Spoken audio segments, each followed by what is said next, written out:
She's got a very charmed life. Rose McGowan is back in her 8th season on the WB's Charmed, and she's spilling all her secrets for love. I'm a witch. I have powers. I can make these kind of things happen. I'm not the kind of witch that rides around on broomsticks or the hat or the little black cat, that sort of thing. I use my powers for good. I help people. Yay! And she's here with us today. Here is Rose McGowan, awake. Thank you so much. Barely. Barely, it's right? my 5th season, just to the end. It is? The other girls have been on for 8. Yes. Okay, it is your 5th, but it's my 5th. When you came on... I feel old enough. You do. Yes, don't age me further. Exactly. So if you would have any sort of, powers, what would it be? I'm sure you get asked this all the time. Yeah, well, I actually am so lame that I sit and fantasize about a power that I have, fictionally. Yeah, it's so pathetic. It's called orbing, where you can reappear and disappear. Like, I could go to Paris for lunch, or I could never have to fly again. That's kind of cool. And I'll sit on an airplane, just sit and fantasize, and then snap back to reality and how utterly pathetic and sad that is. I don't think so. I sit and fantasize about powers I wish I had. I wish I could disappear, too. Yeah. But orbing is kind of cool because you can drift in and out. Or I can throw something at somebody if they make me mad. I can throw a chair at their head. It always comes in useful. All right, first of all, I have to say we're glad you're here because I heard you recently got involved in an accident. Are you going to share with us what happened over here? Some crazy person, yes, hello, drove his SUV up onto a curb where I was standing. Oh, gosh. And my friend grabbed me and threw us out of the way, and the guy banked left, and then it was literally pointing at my brand new car that had just come off the lot. And my friend was like, well, it has this feature and that feature. And boom. And then we were on the ground, and I see the car just get trashed and thrown into oncoming traffic, and it's just black. And then the guy gets out, and he crosses his legs, and he has all this dandruff. He's like, yes, it's my fault. I am sorry. Oh, are you serious? And we're sitting there thinking, he never even tried to move it. It was so crazy. But I guess mostly, besides the accident, which I am alive, we're glad. Yes. It's, I got in a little trouble yesterday, I think, so I didn't talk about the show enough. Let's talk about the show. Yes. Let's get right to it. Segue to it.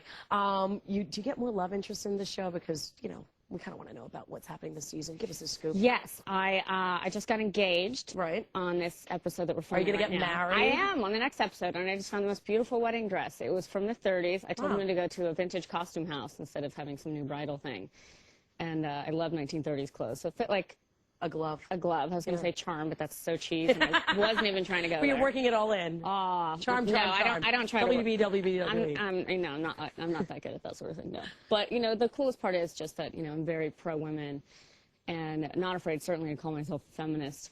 Unlike a lot of women these days, it is not remotely a dirty word. And what the best thing is about the show is that it's, again, completely pro-women, strong women. You might be in high heels and miniskirts, but you're still kicking somebody's ass. Yeah, so it's good. And, it's now the longest-running female show in history, which is so bizarre. Amazing. And, they've been on it for 8 years. I've been on it for 5. But, surpassing Laverne and Shirley, Schlemiel, Schlemazel. That's kind of a moment that you have to have. That's kind of a huge thing. All right, let's talk about love interest. You were at the Golden Globes. Okay. Come on, can we have a moment Oh, here? you mean like real love interest? Like a real one. That's pathetic. There's a lot of, you were at the Golden Globes. Someone said that you were schmoozing with George Clooney.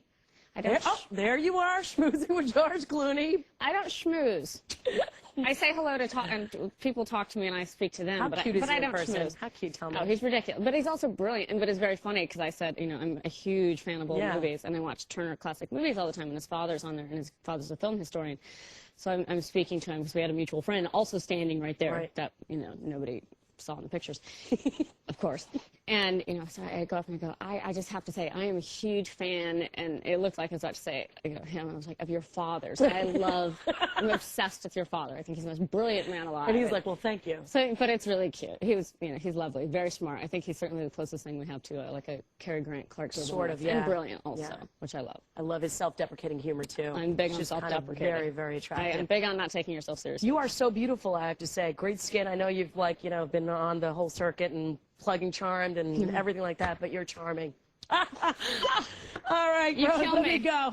Okay, you can catch Charmed Sunday night right here on the WB, and coming up the next hour, it's Splitsville for another Hollywood couple. I'll tell you who it is in just a bit. You're going to have to wait and see. It's called tease. I'll tell you later. I can't be here later. In the commercial. In the commercial. Oh, we're not there yet? Yeah, no. All right, up next on the Morning News from Hasselhoff to talk